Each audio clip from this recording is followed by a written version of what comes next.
Andre finally tells Andrea, you know what? I'm going to leave my wife. He done brought his suitcases. He done brought his bags. He like, you know what? I'm good. I'm done. I'll see the kids on my own way. I'm having my lawyer write up my divorce papers in the morning and this and that. So Andrea is kind of suspicious because she's like, you done said this shit before. But this time it feels real because he done sat here and he done came and he got his suitcases and his bags. So it has to be for real this time, right? Wrong as hell. Because this motherfucker was lying. Okay? Where your switch ups at? Where them bum bitches posted in your pictures at? Like you it like that, you gotta get it together for it. So like I was saying, the book is called Steamy Nights and Early Mornings by Clara Allen-Taylor. And if you guys are seeing this review, you might have just saw like maybe a day or two before you guys are seeing it. I feel like I have a hair on my nose. So if I keep rubbing my nose, it's not that I have a pimple or something. It's just I really feel like there's a hair on my nose. Like I can't okay, because there is. If I'm going cross-eyed, I swear to God, you guys better not laugh at me. There it is. I'm like, what the fuck? Like, it just kept rubbing my nose. Anyway, now that we're past that point. So, the book is okay, so this is the same author as the book I just read, like, I finished both of the books, like, in 2-3 days, because they're both like 130, 140, like, pages or so. So, it didn't take me that long to read both the books. But the first book that I had read was The Power of Forgiveness by this author. This is the second book that I read. So, the themes are different though. So it's not like it's the same thing. This one doesn't have like domestic violence like riddled through it. So you guys are good on this book if you guys weren't able to get through the last book or the last book review by this author. So you have the main character is Andrea. You have Terry is this guy that she's known for years. They've been friends. They've been cool, whatever. And you have her boyfriend, Andre. So Andre is Andrea's boyfriend, whatever. Andre is married, okay? Andre is what you call married as hell because he's like married with kids. He lives with his wife. She knows that he's married. She did not know when they first got together that he was married. She was unaware and he didn't tell her to the last minute. And by the time she found out, she's like, oh, I'm in love with him. There's nothing I can do about it. Like, I'm trying to leave him alone. And he keeps telling her time after time after time. This has been going on for years. He keeps telling her, oh, I'm going to leave my wife. I'm going to leave my wife, whatever. And she is holding on to hope. She's losing hope, but she's holding on to it. Now, the thing is, there's this guy named Terry, and her and Terry have been cool, and it's like, you can tell from the beginning of the book that her and Terry both have feelings for each other. Like, you can tell, but she's so hooked on Andre that, like, that's where her focus is at. And at this point, Terry's now engaged to Nikki. They're going to get married. Terry is a successful business owner. He is, I want to say he's a dentist. I thought I was going to hiccup or burp. I didn't. So Terry is like a doctor or a dentist, and Nikki is his fiance, and they don't have any kids together, but Nikki does have a son. Malik is Nikki's son. So Terry has been like his stepdad and stuff. He's grown really close to this boy over the years. To top it off, Nikki and Terry, they work together in the office. So I don't know if she's like a dental assistant. I don't know if she was just like a receptionist, but I know they work together. But the thing that makes their relationship unfortunate is although they love each other, it seems like Terry feels like basically Nikki is with him maybe for his success. Maybe not necessarily specifically for the money, but for the success. Because she's so concerned about what other people will think of them or how other people are portraying them or how they should look in front of other people and stuff. Like, she doesn't really let loose, I guess, and allow them to just be them or allow them to just be a couple. It's always about, like, oh, how are, like, our competitors going to see us or how, like, the clients, like, so it's like she's professional, but it's almost to the point where it's like, girl, we're off work. Can we talk about some shit outside of business now? Like, can we have fun?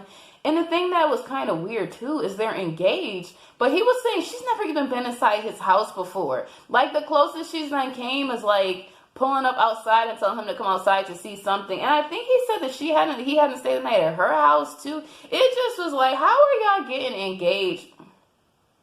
I don't know. Everybody has their own idea of happiness and marriage and shit now. So I was just like, girl, do you? Like, whatever. It just was weird to me. I don't get how you can be engaged to someone and you don't even know what the inside of their house looks like. How you know he's not a slob? But whatever. So Andre finally tells Andrea, you know what? I'm going to leave my wife. He done brought his suitcases. He done brought his bags. He like, you know what? I'm good. I'm done. I'll see the kids on my own way. I'm having my lawyer write up my divorce papers in the morning and this and that. So Andrea is kind of suspicious because she's like, you done said this shit before. But this time it feels real because he done sat here and he done came and he got his suitcases and his bags. So it has to be for real this time, right? Wrong as hell. Because this motherfucker was lying. Okay, I'm not going to say how she found out he was lying, but homeboy was lying. So it gets to the point where she has to decide, are you going to keep playing these games with Andre, or are you going to possibly shoot your shot with Terry and see what happens? Yes, Terry is engaged, but girl, you clearly don't got a problem with dealing with married men anyway, so what's an engagement?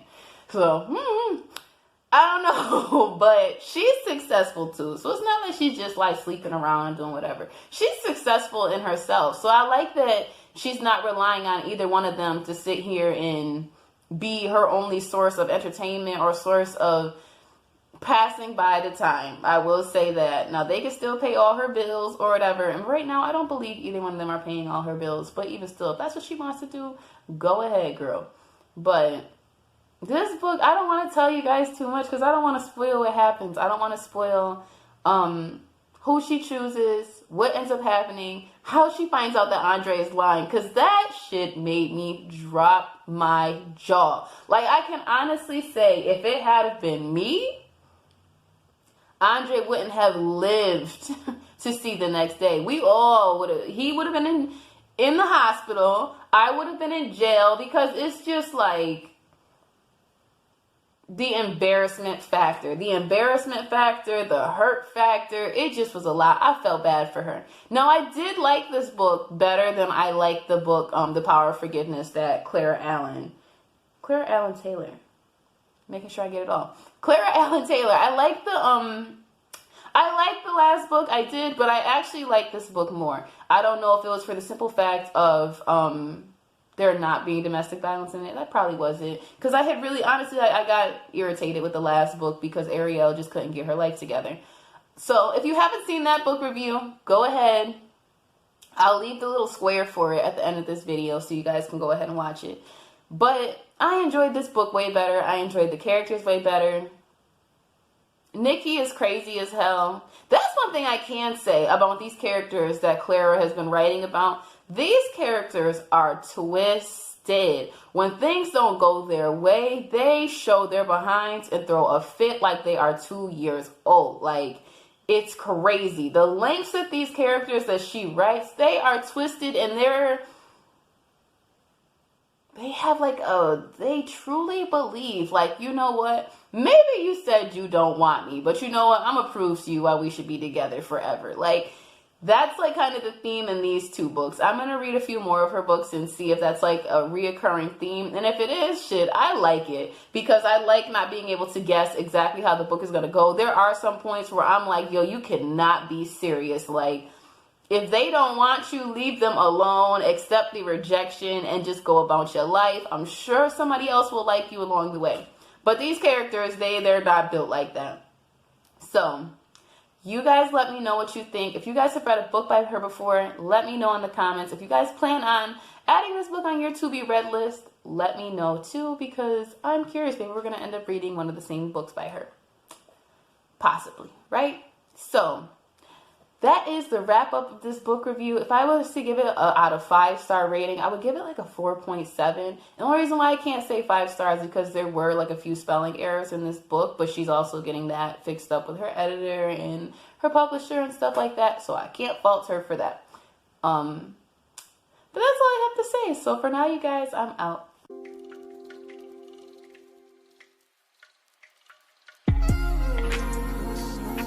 I just wanna ride round with the top down.